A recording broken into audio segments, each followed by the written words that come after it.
ప్రస్తుతం కవిత గారి పరిస్థితి ఏంటి? కవిత గారు కొత్త పార్టీ పెట్టబోతున్నారా? లేదంటే ఇతర పార్టీలో చేరబోతున్నారా? చేరబోతే మరి ఏ పార్టీలో చేరబోతున్నారు? కాంగ్రెస్‌లో ఏమైనా చేరబోతున్నారా? అదేవిధంగా బీఆర్ఎస్ పార్టీ బీజేపీలో విలీనం కాబోతుందా? అనే విషయాలైతే తెలుసుకుందాం. దీని గురించి అయితే మాట్లాడేందుకు ప్రస్తుతం మనతో పాటు సీనియర్ జర్నలిస్ట్ సిఎస్ రావు గారు ఉన్నారు. నమస్తే అండి. నమస్తే సార్, ప్రస్తుతం కవిత గారి పరిస్థితి ఏంటి? అదేవిధంగా బీఆర్ఎస్ పార్టీ బీజేపీలోకి విలీనం కాబోతుందా? ప్రస్తుతం ఆయనకు ఉన్నటువంటి ఆప్షన్స్ 4 ఉన్నాయి. ఒకటి బీజేపీలో చేరటం, 2 కాంగ్రెస్ పార్టీలో చేరటం, 3 సొంత పార్టీ పెట్టుకోవటం, 4 తిరిగి ఫామ్ హౌస్లోకి వెళ్ళి వాళ్ళ డాడీ తోటి మాట్లాడుకోవటం. ఈ 4 ఆప్షన్స్ ఆమెకి ఇప్పటికి కూడా ఉన్నాయి. ఈ 4 ఆప్షన్స్లో ఏది ఎంచుకునే అవకాశం ఉంది అని అంటే, బీజేపీలోకి వెళ్తారని అంటే బీజేపీలోకి మేము తీసుకోమని చెప్పి బీజేపీ తెలంగాణ అధ్యక్షుడు రామచంద్రరావు గారు అనౌన్స్ చేశారు.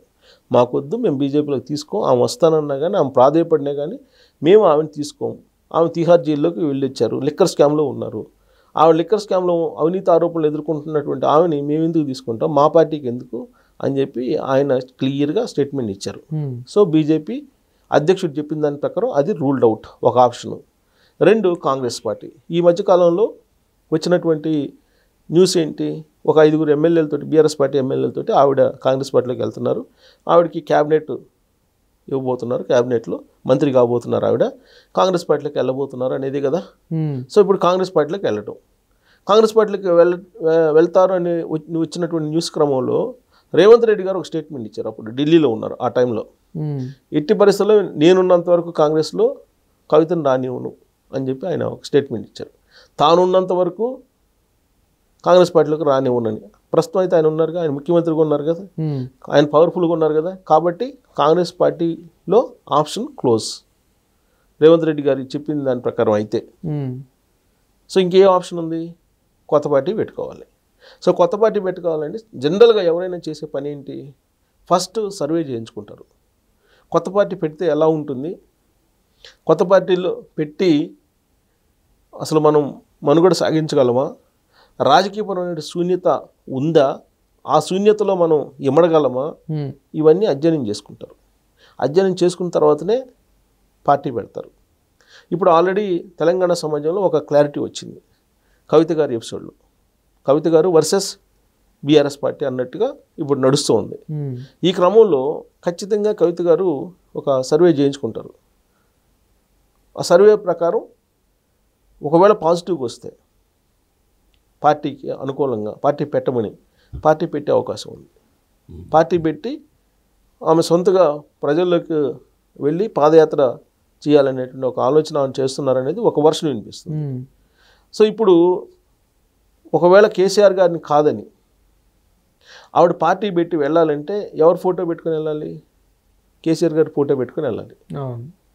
కేసీఆర్ గారిని ఆవిడ వ్యతిరేకించట్లేదు ఇప్పటికి కూడా. కేసీఆర్ గారు మంచోడే, కేసీఆర్ గారు ఈ పక్కన ఉన్నటువంటి వాళ్ళే దెయ్యాలు అని చెప్పి అంటున్నారు ఆవిడ. అంటే కేసీఆర్ గారి ఫోటో పెట్టుకొని కేసీఆర్ గారి జెండాని కూడా ఇంచుమించుగా అలానే పెట్టుకొని ప్రజల్లోకి వెళ్ళాలి అనేటువంటి ఒక ఆలోచన ఉంది. దాని మీద పబ్లిక్ సర్వే చేయించుకొని ఐవీఆర్ఎస్ కాల్స్ రకరకాల మార్గాల ద్వారా ఒక ఒపీనియన్కి వచ్చిన తర్వాతనే పార్టీ అనౌన్స్ చేసేటువంటి అవకాశం ఉంది. ప్లస్ పార్టీ పెట్టినటువంటి వాళ్ళు కొంతమంది ఉన్నారు, ఏమైపోయారో తెలుసు మనకి. షర్మిల గారు పార్టీ పెట్టారు, పార్టీ పెట్టి తెలంగాణ వ్యాప్తంగా పాదయాత్ర చేశారు. ఏమైంది, చివరికి పార్టీని నడపలేక కాంగ్రెస్ పార్టీలో విలీనం చేశారు. అలాగే పార్టీ పెట్టినటువంటి వాళ్ళు ఆర్ఎస్ ప్రవీణ్ కుమార్ గారు పార్టీ కొత్తది పెట్టకపోయినప్పటికీ బీఎస్పీ పార్టీ తరఫు నుంచి ఆయన కన్వీనర్గా రాష్ట్రంలో మొత్తం తిరిగారు. ఆయన శారోస్ అనేటువంటి బలమైనటువంటి వింగ్స్ని నడిపాడు ఆయన. అయినా కానీ ఆయన ఉనికే లేదు. మరి అలాంటప్పుడు కవిత గారు పార్టీ నడిపే పరిస్థితి ఉంటుందా? బహుజనవాదాన్ని వెతుకుంది ఆవిడ. ఇదే బహుజనవాదంతో ఆర్ఎస్ ప్రవీణ్ కుమార్ గారు ఒక ప్రయోగం చేశారు. ప్రయోగం చేసి విఫలం చెంది ఇప్పుడు బీఆర్ఎస్ పార్టీలోకి వచ్చారు ఆయన, అవునా? సో అలాగే కమ్యూనిస్టులు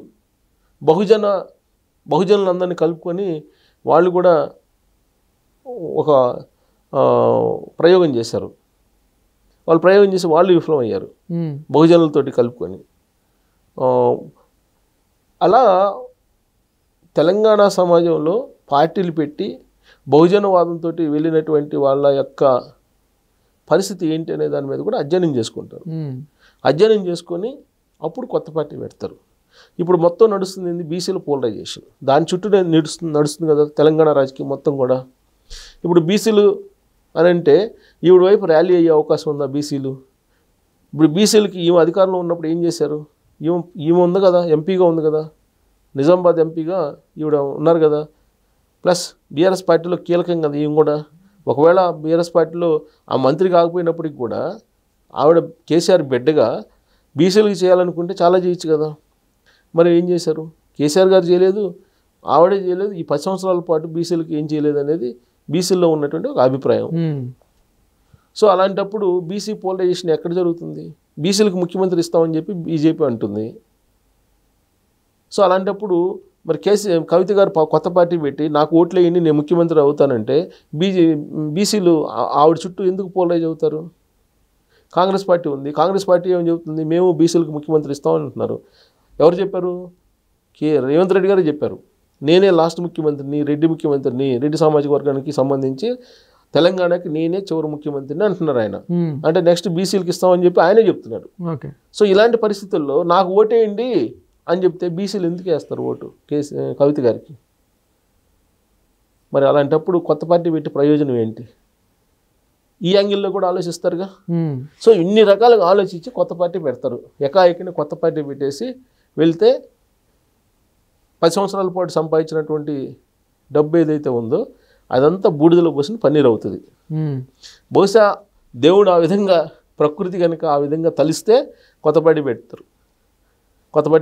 లేదు ఈ హీట్ అంతా తగ్గిన తర్వాత వన్ ఫైన్ మార్నింగ్ వాళ్ళ డాడీ దగ్గరికి వెళ్ళి డాడీ జరిగిపోయిందంటే ఆయన హక్కుని చేసుకునేటువంటి అవకాశం లేకపోలేదు. పోనీ బీఆర్ఎస్ పార్టీ ఉంటుందా అని అంటే బీఆర్ఎస్ పార్టీ బీజేపీలో విలీనం అయ్యేటువంటి పరిస్థితి ఉంది. మరి ఇలాంటప్పుడు అసలు ఏం జరుగుతుంది రాబోయే రోజుల్లో అని అంటే ఒక 2 అంశాలు మనం చెప్పుకోవచ్చు. ఒకటి, రేవంత్ రెడ్డి గారు ఉన్నంత వరకు కాంగ్రెస్ పార్టీలో ఆవిడ చేరడానికి అవకాశం లేదు.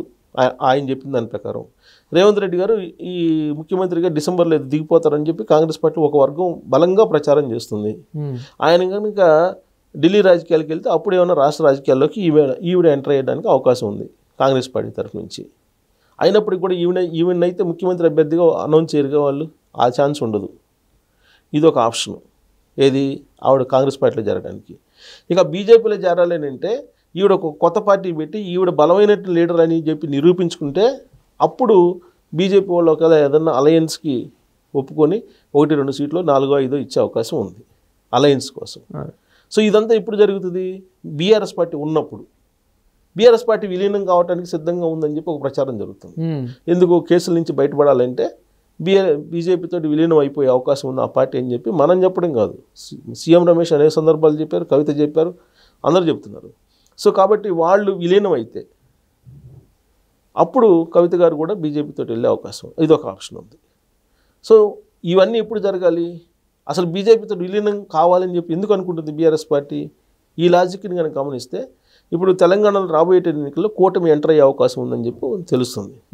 అది కూడా ఇప్పుడు జూబ్లీహిల్స్ ఉప ఎన్నికల్లోనే ఎంటర్ అయ్యే అవకాశం ఉందని చెప్పి ప్రచారం జరుగుతుంది. అది కనుక జరిగితే బీఆర్ఎస్ పార్టీ ఎగ్జిస్టెన్సే ప్రమాదం. ఎందుకు?